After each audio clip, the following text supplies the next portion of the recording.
Adjustment பண்ணி தான் சில பேர் இந்த வாய்ப்பை பெறணுமான்னு சொல்லி சில பேர் கேட்பாங்க. ஆனால் அவங்களுடைய சூழ்நிலை என்னன்னு நமக்கு தெரியாதுல்ல.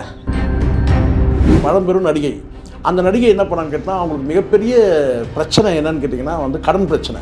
அந்த கடன் வந்து அவங்களால மீள முடியல. நோட்டீஸ் மேலே நோட்டீஸ் வருது, வீடேறி மானபங்கப்படுத்துகிறான். ஆனால் அவங்களுக்கு ஒரு ஆஃபர் வருது.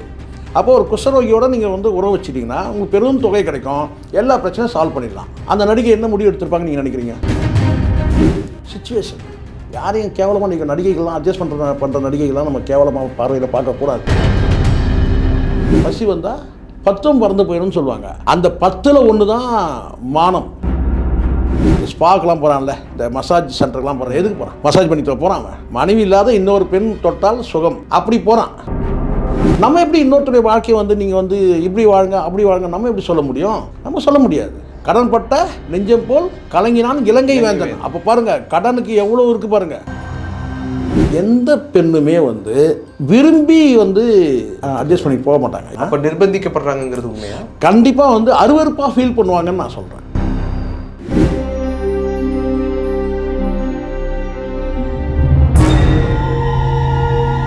ஆடுகளம் சினிமா நேயர்களுக்கு வணக்கம். என்று நம்மோடு நேர்காணல் பேசுவதற்காக சினிமா திறனாய்வாளர் திருமிகு சேகர ஜெய்சங்கர் அவர்கள் நம்மோடு இருக்கிறார். வாருங்கள் அவரோடு பேசலாம். சார் வணக்கம். சார் வணக்கம். சார் வணக்கம். அட்ஜஸ்ட்மெண்ட் பெரும்பாலும் நடிகைகள் இன்டர்வியூவில் பயன்படுத்தக்கூடிய ஒரு வார்த்தை. அட்ஜஸ்ட்மெண்ட் கேட்டிருக்கிறாங்க, நான் அதை மறுத்திருக்கிறேன், அதனால் இவ்வளோ தூரம் நான் பாதிக்கப்பட்டேன் அப்படின்னு பல விஷயங்கள் பேசி நம்ம கேள்விப்பட்டிருக்கோம். இந்த அட்ஜஸ்ட்மெண்ட் பற்றி உங்களுடைய பார்வை என்ன? பார்வைனா ஆதரிக்க முடியாது. ஆனால் அதே சமயத்தில் அவங்களுடைய சூழ்நிலை பொறுத்து நம்ம பார்த்திங்கன்னா அதை நம்ம பெருசாக விவாதிக்க முடியாது. அட்ஜஸ்ட்மெண்ட் பண்ணி தான் சில பேர் இந்த வாய்ப்பை பெறணுமான்னு சொல்லி சில பேர் கேட்பாங்க. ஆனால் அவங்களுடைய சூழ்நிலை என்னன்னு நமக்கு தெரியாதுல்ல. இப்போ அண்ணன் பயில்வான் ரங்கநாதன் கூட நிறைய பேசியிருக்காரு இந்த மாதிரி அட்ஜஸ்ட்மெண்ட் பண்ணுற நடிகைகளை சொல்லி பேசும்போது. சில நேரத்தில் ஒரு வழக்கமாக ஒரு வார்த்தை விடுவார். என்னென்னா பாடி டிமாண்டு அப்படின்னு சொல்லி சிலர் பேசுவார். பட் நான் அப்படி பார்க்கல சித்தார்த். என்னென்னா அட்ஜஸ்ட் பண்ணி தான் வாழணுமா அப்படின்னு சொல்லி நீங்கள் கேட்பீங்க. எல்லோரும் நான் கூட கேட்பேன் தான். கேட்குறதெல்லாம் ரொம்ப ஈஸி. ஆனால் அந்த சூழ்நிலையை அவங்களுக்கு ஏற்படக்கூடிய அந்த சூழல், அதை அவங்க எப்படி அவங்க டேக்கிள் பண்ண முடியாமல் கஷ்டப்படுறாங்க. ஸோ அந்த சூழ்நிலையை பொறுத்து அவங்க எடுக்கிற முடிவு தான் இந்த அட்ஜஸ்ட்மெண்ட்டுன்றதே. முதல்ல ஒரு விஷயம் நல்லா புரிஞ்சுங்க. எந்த ஒரு பெண்ணுமே, என் பார்வையில் நான் சொல்கிறேன், நானும் ஒரு தாய்க்கு மகன், ஒரு மனைவிக்கு கணவன், பெண் குழந்தைகளுக்கு தகப்பன்ற முறையில் நான் சொல்கிறேன், எந்த பெண்ணுமே நான் ஏன் ஒரு காதலிக்கு நான் ஒரு காதலன் கூட சொல்ல முடியும். அது ஒரு 35 வருஷம் சொல்கிறேன். இப்படி நம்ம வாழ்க்கையில் பல பெண்களை கூட பிறந்த சகோதரிகள் 3 பேர் இருக்கிறாங்க. ஸோ இப்படி இருக்குன்னா எந்த பெண்ணுமே விரும்பி அட்ஜஸ்ட் பண்ணி போக மாட்டாங்க. ஏன்னா மனசுக்கு விரும்பாமல் வேறு ஏதோ ஒரு காரணத்துக்காக அவங்க உறவு வச்சுக்கிறாங்கன்னு வச்சுக்கங்களேன். எப்படி இருந்தாலும் அது ஒரு அருவருப்பான ஒரு விஷயமாக தான் நான் பார்க்குறேன். இந்த இடத்துல நான் பார்க்குறது என்னன்னு கேட்டிங்கன்னா, அப்போ நிர்பந்திக்கப்படுறாங்கிறது உண்மையா? கண்டிப்பாக அருவருப்பாக ஃபீல் பண்ணுவாங்கன்னு நான் சொல்கிறேன். ஒரு பெண்ணை நீங்கள் முழுமையாக நீங்கள் புரிஞ்சுக்கிட்டிங்கன்னா, ஒரு பெண்ணை நீங்கள் முழுமையாக, அதாவது கேட்டால் ஒரு பெண்ணை தரக்குறைவாக அல்லது கேட்டால் கேவலமாக நினச்சிக்கிட்டிங்கன்னா அது நீங்கள் அப்படி தோணும் உங்களுக்கு. இதெல்லாம் இவெல்லாம் அப்படி தான் அப்படின்ட்டு. ஆனால் ஒரு பெண்ணை நீங்கள் முழுமையாக நீங்கள் புரிஞ்சுக்கிட்டீங்கன்னு வச்சுங்களேன், ஒரு பெண்ணை முழுமையாக நீங்கள் உள்வாங்கினீங்கன்னா, ஒரு செக்ஸுன்றது ஒரு அருவருப்பான ஒரு விஷயம். அதை பார்த்தீங்கன்னா விரும்பி செய்ய மாட்டாங்கன்றேன். மனம் விரும்பி ஒருத்தர்கிட்ட செக்ஸ் வைக்கிறது வேறு, மனம் விரும்பாமல் அவங்கள வேறு லிஸ்ட்டில் கொண்டு போயிடணும். நீங்கள் அட்ஜஸ்ட்மெண்ட்டுன்றது பார்த்திங்கன்னா வேறு சில காரணங்களுக்காக அவங்க பார்த்திங்கன்னா ஒரு ஆணோட உறவு வைக்கிறாங்கன்னு வச்சுக்கங்களேன். அது பார்த்திங்கன்னா அந்த நிறைவுக்காக, வேறு ஏதோ ஒரு விஷயத்து நிறைவுக்காக, சினிமா வாய்ப்புக்கோ அல்லது வேறு பணத்துக்காக கூட வச்சுங்களேன், அவங்க ஒருத்தர் கட்டாயப்படுத்துகிறாங்க வச்சுங்களேன். நீங்கள் உறவு வச்சுன்னு சொன்னால் கட்டினா அது அருவருப்பு தான். இப்போ ஒருத்தர் கடன் கேட்குறாங்க, ஒரு கடன் கேட்கும்போது கட்டினா நீங்கள் என் கூட அட்ஜஸ்ட் பண்ணிங்கன்னு சொல்லி கேட்குறாங்க. இல்லை சினிமா வாய்ப்புக்காக போகிறேன்னா வாய்ப்புக்கு பின்னாடி பணம் இருக்குல்ல, அப்போ அதுக்காக போய் ஒருத்தர் நீங்கள் கட்டாயமாக என் கூட படுத்தாகணும் ஒருத்தர் சொல்கிறான்னு வச்சுக்கோங்களேன். அப்போ அவங்க பார்த்தீங்கன்னா மன விரும்பி வச்சுக்க மாட்டாங்கன்ற ஒரு அருவருப்பு அவங்களுக்கு அந்த ஃபீலிங் இருக்குன்னு என்னுடைய நம்பிக்கை. நிச்சயமாக நான் சொல்கிறது தான் உண்மை. அப்படி இருக்கும்போது அட்ஜஸ்ட்மெண்ட் பண்ணுற நடிகைகள்லாம் தப்பானவங்க அப்படின்ற அந்த பார்வையும் கூட தவறுன்னு தான் நான் சொல்கிறேன். இங்கே குற்றம் சொல்லணும்னு சொன்னால் நம்ம சொல்லிடலாம். என்னென்னு கேட்டால், என்னங்க 10 பேரோட அட்ஜஸ்ட் பண்ணிக்கிறவ தான் அவள் அப்படின்னு சொல்லலாம். ஆனால் அப்படி கிடையாது. நீங்கள் வந்து அந்த சூழ்நிலையை நீங்கள் புரிஞ்சுக்கிட்டீங்கன்னா தான் இது வந்து நம்ம சரியாக வந்து இதை பேச முடியும். இப்போ நான் ஒரு உதாரணம் உங்களுக்கு சொல்கிற மாதிரி சின்ன ஒரு உதாரணம் சொல்கிறேன். சினிமா வாய்ப்புக்காக அட்ஜஸ்ட்மெண்ட் பண்ணிக்கிறாங்க. வாய்ப்புக்கு பின்னாடி என்ன இருக்குது? பணம் இருக்குது. பணத்துக்கு பின்னாடி என்ன இருக்குது? பசி, வறுமை, கடன், இப்படி வந்து பல பிரச்சனைகள் வந்து பணத்தை மையப்படுத்தி பல பிரச்சனைகள் இருக்குது. அப்போ அந்த பண தேவைக்காக வந்து அவங்க வந்து அட்ஜஸ்ட் பண்ணிக்க வந்து வாழக்கூடிய சூழல் இருக்குது. நம்ம அது தப்புன்னு சொல்லலாம், ஆதரிக்கிறேன் நான், நிச்சயமாக நான் ஆதரிக்கலாத. ஆனால் வந்து பார்த்திங்கன்னா நம்ம ஆதரிக்கிறோம் எதிர்க்கிறோன்றதும் இங்கே வந்து ஒரு பெரிய பொருட்டே கிடையாது. அவங்க முடிவு பண்ணுறாங்க அந்த பிரச்சனையிலேருந்து அவங்க ரிலீவ் ஆகிறதுக்கு என்ன வழி. அப்போ யாருமே இப்போ ஒரு உதாரணத்துக்கு இப்போ இங்கே ஒரு நடிகை, பழம்பெரும் நடிகை, அந்த நடிகை என்ன பண்ணான்னு கேட்டால் அவங்களுக்கு மிகப்பெரிய பிரச்சனை என்னன்னு கேட்டிங்கன்னா வந்து கடன் பிரச்சனை. அந்த கடன்லேருந்து அவங்களால மீள முடியல. நோட்டீஸ் மேலே நோட்டீஸ் வருது, வீடேறி வந்து மானபங்கப்படுத்துகிறான், ஊடகங்கள் செய்திகளாக வெளியே வருது. அவங்க அந்த பிரச்சனைலேருந்து எப்படி மீள முடியுதுன்னு தெரியவே இல்லை. அவங்க பல பேருடைய கதவை தட்டுறாங்க, எனக்கு வந்து உதவி பண்ணுங்கன்னு. யாரும் கதவை திறக்கலை. ஒரு கட்டத்தில் வந்து அவங்களுக்கு ஒரு ஆஃபர் வருது. என்னென்னு கேட்டிங்கன்னா, இந்த கடன் பிரச்சனைலேருந்து நீங்கள் மீளணும்னு சொன்னால் அப்போ அவங்க சொத்துக்கள் ஏலம் போகுது. ஏலம் போகும்போது எவ்வளோ ரணவேதனை தெரியுங்களா? வீடு, குடியிருக்க வீடு ஏலம் போகுதுன்னா மிகப்பெரிய மான பிரச்சனை. அப்போ இவ்வளோ ஒரு பெரிய ஒரு மன உளைச்சல் சிக்கல் இருக்கும்போது பார்த்தீங்கன்னா அவங்களுக்கு ஒரு ஆஃபர் வருது. என்னென்னு கேட்டிங்கன்னா, ஒரு நபர், அந்த நபரோட நீங்கள் வந்து உறவு வச்சுக்கிட்டிங்கன்னா ஒரு பெரும் தொகை கிடைக்கும். உங்களுடைய பிரச்சனை எல்லாத்தையும் வந்து பார்த்தீங்கன்னா சால்வ் பண்ணிடலாம். ஆனால் ஒரு கண்டிஷன், அந்த நபரோட நீங்கள் உறவு வச்சுக்கணும். நான் சொல்லக்கூடியது ஒரு நடிகை, பழம்பெரும் நடிகை தான். அந்த விஷயம் வந்து அந்த காலகட்டத்தில் பெரிய அளவில் பேசப்பட்டது. அப்போ அந்த நபர் யார்? அந்த நபருக்கு ஒரே ஒரு சிக்கல் தான், ஒரே ஒரு பிரச்சனை. அதற்கு அந்த நபருக்கு வந்து குஷ்டரோகம் அந்த நபருக்கு. அப்போது ஒரு குஷ்டரோகியோடு நீங்கள் வந்து உறவு வச்சிட்டிங்கன்னா உங்களுக்கு பெரும் தொகை கிடைக்கும், எல்லா பிரச்சனையும் சால்வ் பண்ணிடலாம். அந்த நடிகை என்ன முடிவு எடுத்திருப்பாங்க நீங்கள் நினைக்கிறீங்க? எஸ்ன்ட்டாங்க. காரணம் சொல்லுவாங்க தெரியுங்களா? இங்கே வந்து சொல்லி ஆமாம் அந்த சூழ்நிலைக்கு தள்ளப்படுறாங்க. இதுதான் நான் சுச்சுவேஷன் நான் சொன்னேன். சிச்சுவேஷன் யாரையும் கேவலமாக நீங்கள் நடிகைகள்லாம் அட்ஜஸ்ட் பண்ணுற நடிகைகள்லாம் நம்ம கேவலமாக பார்வையில் பார்க்கக்கூடாது. நாம் ஒழுக்கமாக வாழணும், நம்ம குடும்பத்தை ஒழுக்கமாக வச்சுக்கணுன்ற அந்த மமதையில் நம்ம வந்து அடுத்தவங்களை வந்து பார்த்திங்கன்னா அவள் இப்படிப்பட்டவா அவள் அப்படிப்பட்டவா நம்ம பேசக்கூடாதுன்ற நான் அந்த சுச்சுவேஷனில். அப்போ அவங்க எவ்வளோ நெருக்கடி, எவ்வளோ மனவேதனை அடைஞ்சிருப்பாங்க. ஒரு குஷ்டரோகியோட உறவு வச்சுக்கணும், நான் செக்ஸ் வச்சுக்கணும்னா எவ்வளோ கஷ்டப்பட்டிருப்பாங்க, எவ்வளோ மனவேதனை அடைஞ்சிருப்பாங்க. ஸோ அதனால் வந்து அப்புறம் அந்த பிரச்சனையிலேருந்து அவங்க வந்து அதே மாதிரியே வந்து அவங்க பண்ணாங்க, முடிஞ்சிருச்சு.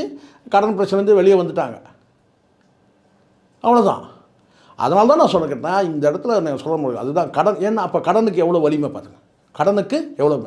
அதுதான் சொல்லுவாங்க, நான் சொல்கிறதுன்னு கேட்டால் பசி வந்தால் 10 பறந்து போயிடும்னு சொல்லுவாங்க. அந்த 10ல் 1 தான் மானம். அதை நல்லா புரிஞ்சுக்கணும். அந்த 10 வகைராக்கள் இருக்குது. அந்த 10 வகைராக்களில் வந்து பார்த்திங்கன்னா வகையில் 1 வந்து மானம். பசி வந்தால் மானத்தை பற்றி யோசிக்கிறேன். அது மாதிரி ஸோ அப்போ சில பேர் வசனம்லாம் பேசலாம். என்னன்னு கேட்டால் என்னங்க அதை வந்து பார்த்தீங்கன்னா உழைக்கணுங்க, அது பண்ணுங்க, ரைட், எல்லாம் கரெக்ட் தான். ஆனால் சூழ்நிலைன்னு ஒன்று இருக்குது, ஸோ சில நேரங்களில் வந்து சொல்லுவாங்க வந்து கேட்டால் இல்லைங்க மனிதராக இருந்தால் மானத்தோட கரெக்டு, மனிதராக இருந்தால் மானத்தோடு வாழணும், கரெக்ட் தான். ஆனால் அந்த சூழ்நிலையை அவங்க முடிவு பண்ணுறாங்க. அதை எப்படி நம்ம சொல்ல முடியும்? இப்போ நான் எடுக்கிற முடிவை வந்து இன்னொருத்தர் வந்து பார்த்தீங்கன்னா எடுக்கணும்னு சொல்லி நான் சொல்கிறதுக்கு எனக்கு உரிமையே கிடையாது. அது அந்த தப்பை நிறைய பேர் பண்ணுறான். விபச்சாரின்னு சொல்லிடுறான் சார் ஈஸியாக. அந்த விபச்சாரிக்கு வந்து எவ்வளோ அருவருப்பாக இருக்குன்றது நீங்கள் தனியாக அவங்கள கூப்பிட்டு கேட்கணும். அப்போ அவங்க கண்ணீரோட பல கதைகள் சொல்லுவாங்க, ஒரு விபச்சாரியோட ஒரு பேட்டி 15 வருஷத்துக்கு முன்னாடி ஒரு விபச்சாரியோட பேட்டி, விலைமாதுவோட பேட்டி, விபச்சாரினா விலைமாதுவோட பேட்டி. அந்த பேட்டியில் அவங்க சொல்கிறாங்க, என்னன்னு சொன்னாங்க கேட்டால், பல கணவர்கள் வந்து எங்களோட வந்து பல ஆண்கள் வந்து எங்களோட வந்து உறவு வச்சுட்டு போகும்போது கண்ணீரிட்டு சொல்லுவாங்க. என்னன்னு கேட்டால் வந்து என்னை வந்து என் மனைவி கூட இவ்வளோ சந்தோஷப்படுத்தவே இல்லை, நீங்கள் என்னை சந்தோஷப்படுத்துனீங்க, வந்து பார்த்தீங்கன்னா நான் உங்களே கல்யாணம் பண்ணிக்கலான்னு சொல்லி சொல்லுவாங்க. அப்போ நாங்கள் வந்து அவங்களுக்கு அட்வைஸ் பண்ணி அனுப்பி வைப்பேன், போங்க சார் நல்லபடியாக மனைவியோடு சேர்ந்து வாழுங்க போங்கன்னு சொல்லி நான் வந்து அனுப்பி வைப்பேன்றாங்க.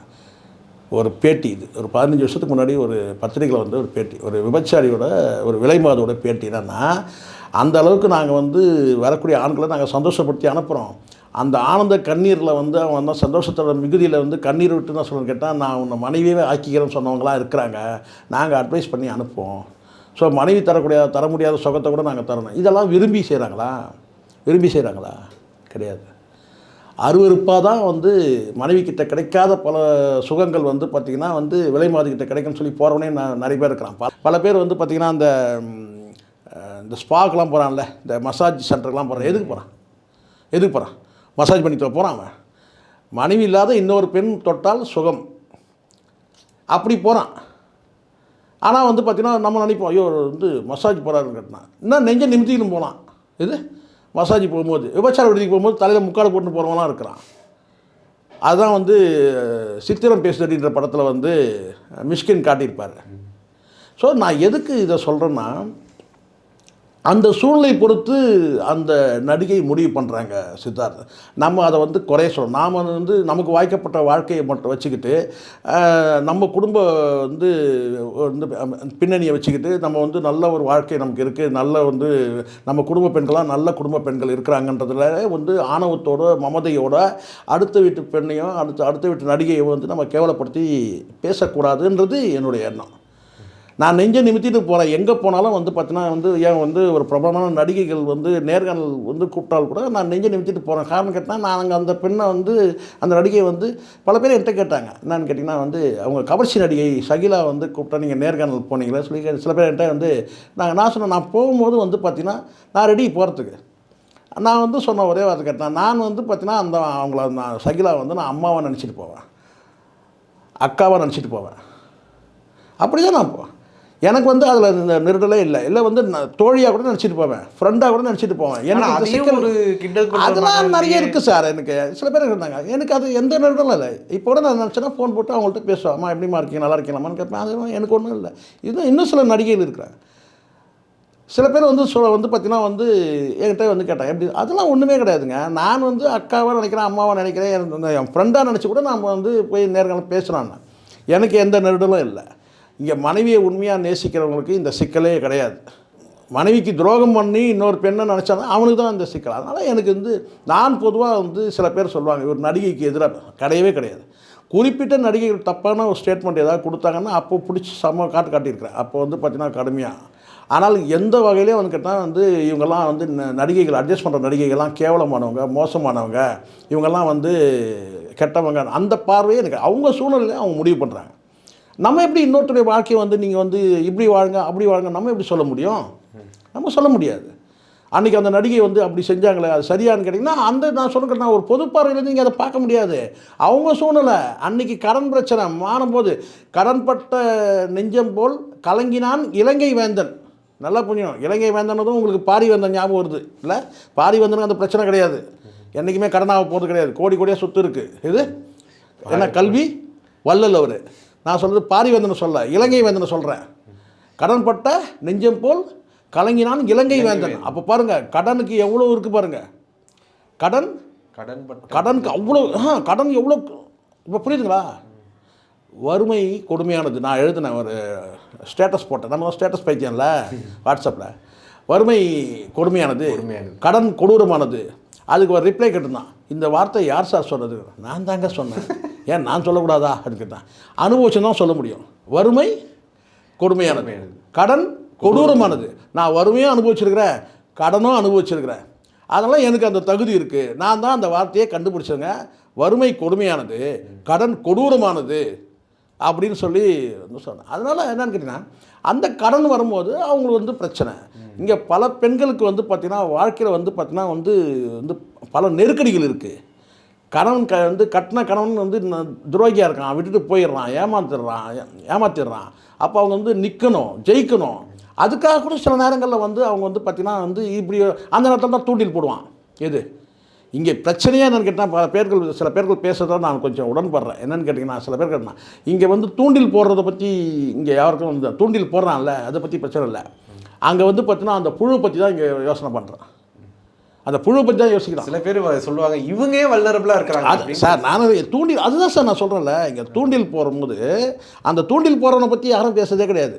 தூண்டிலை பற்றி அந்த தூண்டில் இருக்கிற அந்த புழு இருக்குது பார்த்தீங்கன்னா, அதை தான் வந்து பார்த்தீங்கன்னா இந்த புழு எப்படி இருக்குது பார்த்தீங்களா? அது மீனுக்கு இறையாது பார்த்தீங்களா? தப்பு சார்.